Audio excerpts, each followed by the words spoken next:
Before kasi, nabuburingan ako sa liga dito eh. Yo, yo, yo mga insans! Welcome back sa isa na namang special na episode Let's go. ng Insans Out of Basketball dahil ngayon hindi lang ako, Intan.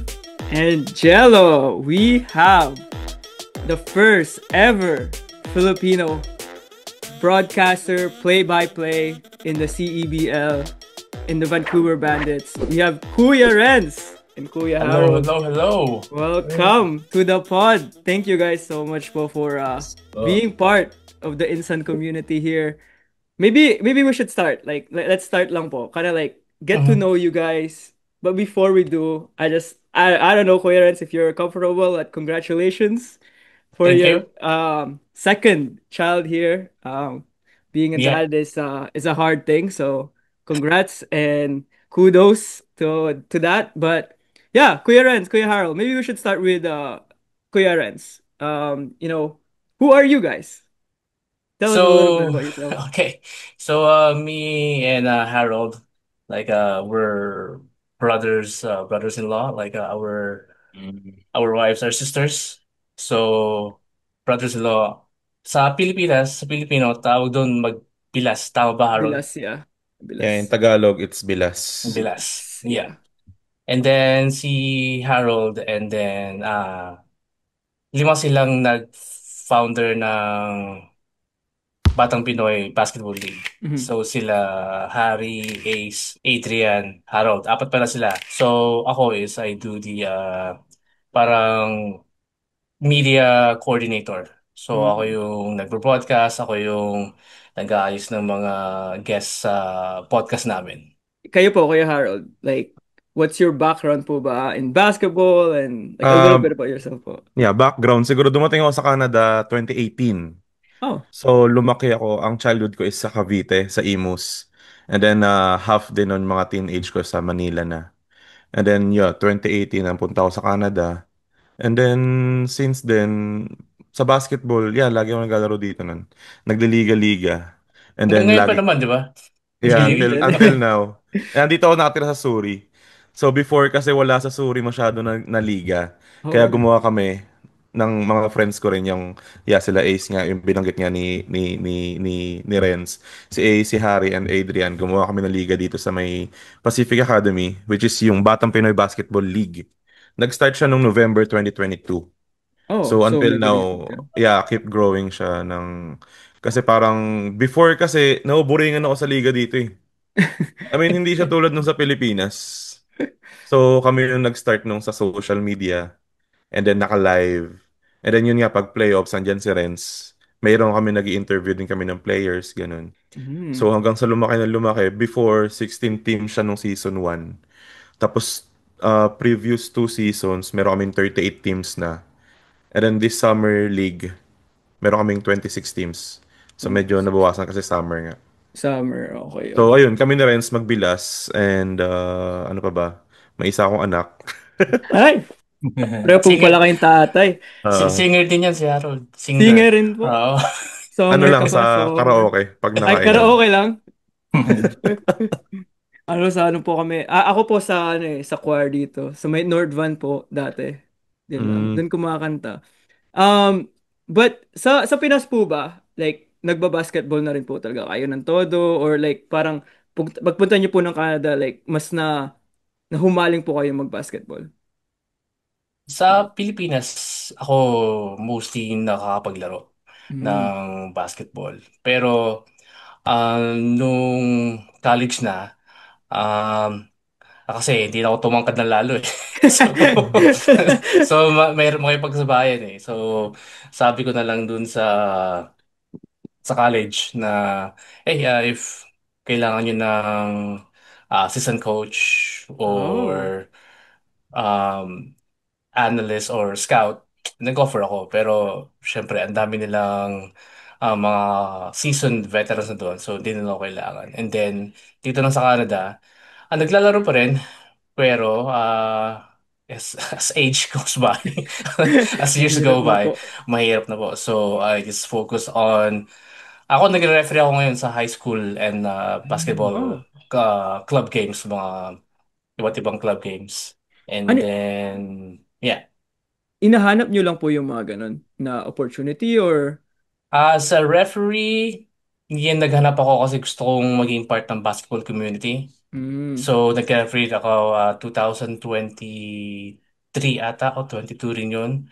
And then, nag-training kami. And then, yeah, ever since, every summer, busy-busy, maraming games, maraming sa Langley Event Center, kung saan-saan. opo, opo. Mm. Mm.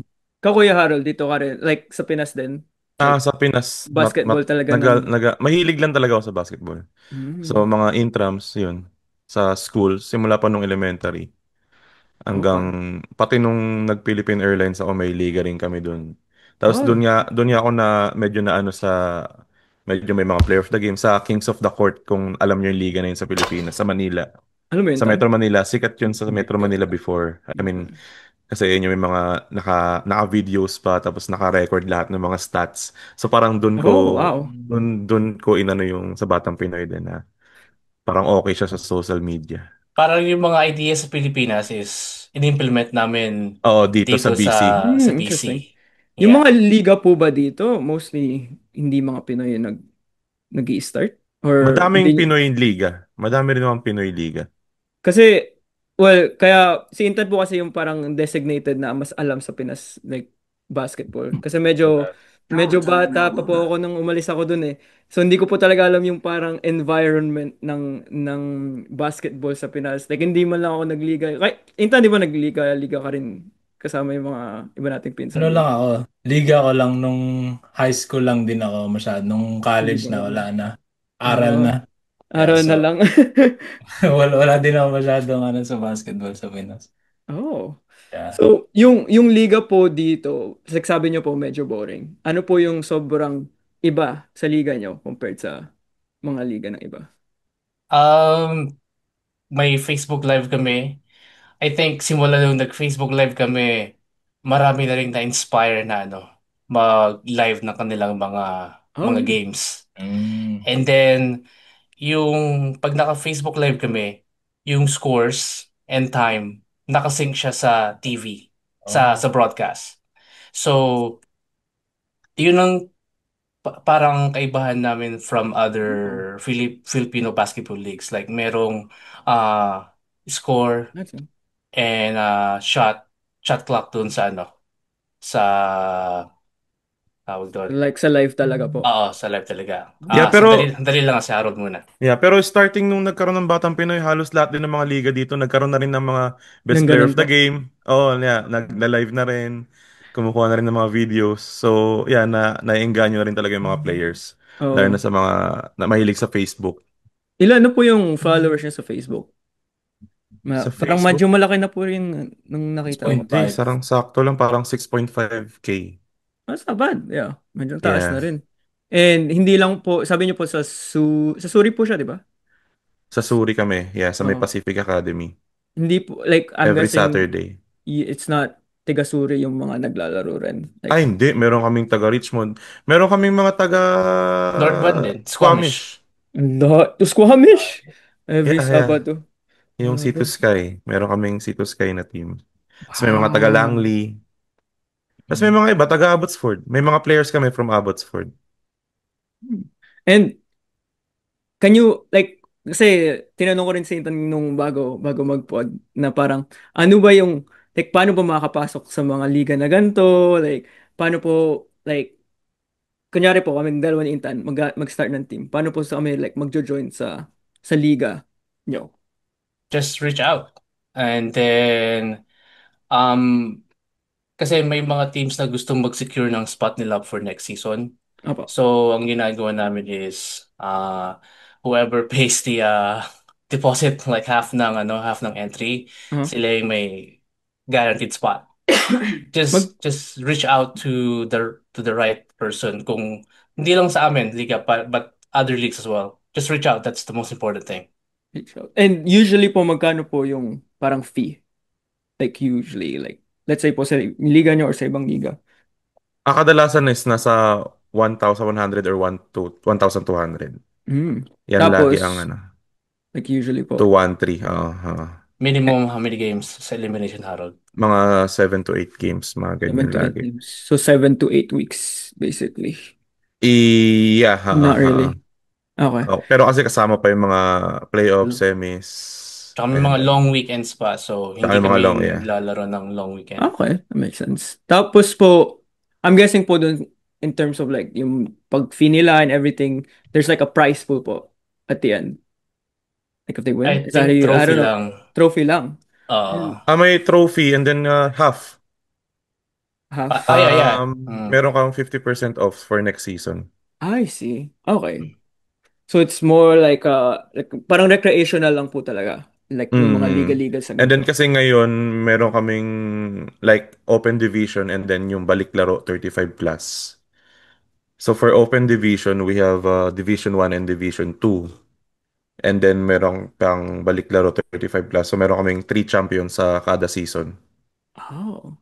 That's so may tatlong division na kung Oh, saan so kasali. bali ang ngayong Summer League, ang finals namin is August 23. Mhm. Meron kaming 3 finals game nun. Punta kayo pag ano, kung Oh, pwede kayo. August 23, Sabado. Yeah, ang start Yeah. niyan is 3:30 p.m. until 7 p.m. yung game. Ano tan? Pwede. Pwede Yeah, na. malapit lang yun. Ano lang yun, sa exit 50 lang yun. Yun. Oo nga po wala. Saan po ba yun? Para naman na ano natin. Exit Masabihan. 50 lang sa may Pacific Academy. Pacific Academy. Sa Middle Okay. School Gymnasium. Yeah. Okay. So, like, napag-usapan na po natin yung Batang Pinoy Basketball League. Is there anything else pa po na parang, gusto niyo sabihin? Paano po, like, let's say, mga viewers and anything like that could support you? Kahit hindi kayo naglalaro, like, paano po ba sila makakapag-support doon sa liga niyo? Or any Ka- liga, per se. Siguro sa mga players. Lahat ng mga players, sumali lang kayo sa mga ligang Pinoy dito sa kung tagasan man kayo, kung saan mas malapit sa inyo. Kasi may mga liga sa Renfrew, sa may Vancouver, may Mm. Yeah. liga sa may New Westminster, Sa may liga Richmond. dito sa may, oh yeah, lalo sa Richmond, madami sa Richmond, sa Uh, Oh, meron Langley. din. Ewan ko lang sa Langley kung meron ba, pero yeah. Dito sa Surrey, may dalawa dito, pati yung Cedar Basketball League. mm. Oh, so yeah, dalawang liga dito. And then sa mga fans, siguro mas maganda manood kayo ng live games doon mismo sa court Mm. kasi mas masaya yung intensity. Pero Pag, kung hindi naman, pwede kayo manood ng FB Live oo sa nga po. Batang Pinoy Basketball League page namin. Pati meron din kaming YouTube channel na Batang Pinoy Club. Pwede rin kayo Batang Pinoy manood ng Club. live doon.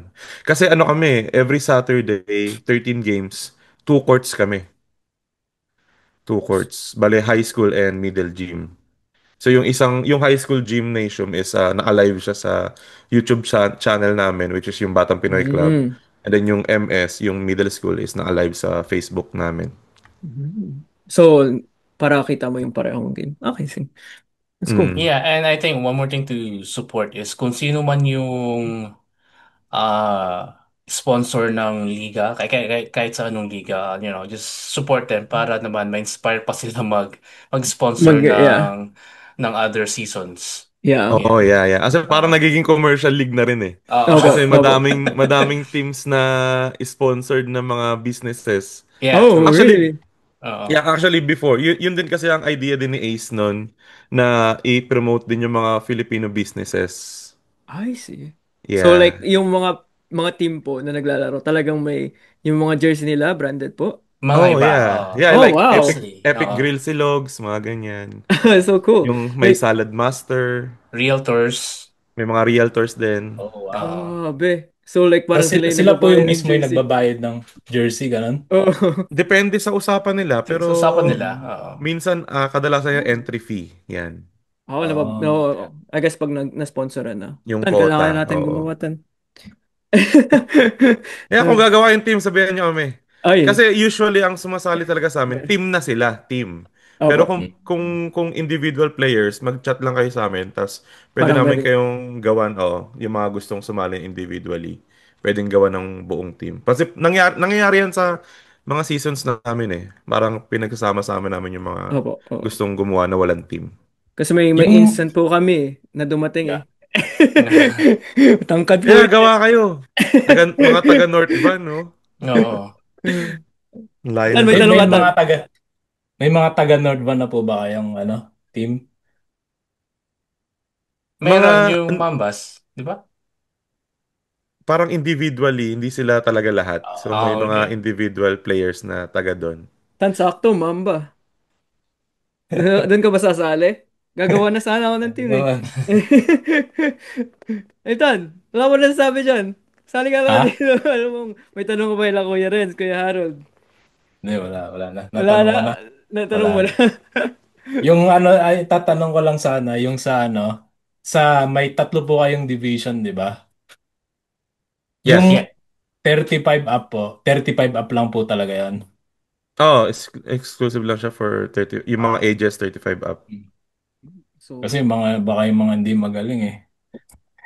Kami hindi masyado. Ang bench lang po ata kami. Masarap din kasi ang samahan kapag nasa liga ka tapos isang team. Marami kang Mm. makikilala. Opo. And then, may mga iba nga na kapag hanap ng trabaho dahil nagkakilala sila Oo, kasi sa parang basketball league. brotherhood na rin kasi, parang ganun. May connection May po mga talaga. connections, yeah. Oo. Parang Ah, sa mga Pinoy po talaga dito, like parang maganda. Kasi po like let's say po isa po namin pinsan, like bago lang po siya dito sa Canada. Like parang wala po talaga siyang network and na-realize ko po dito sa Canada and Intan might also agree.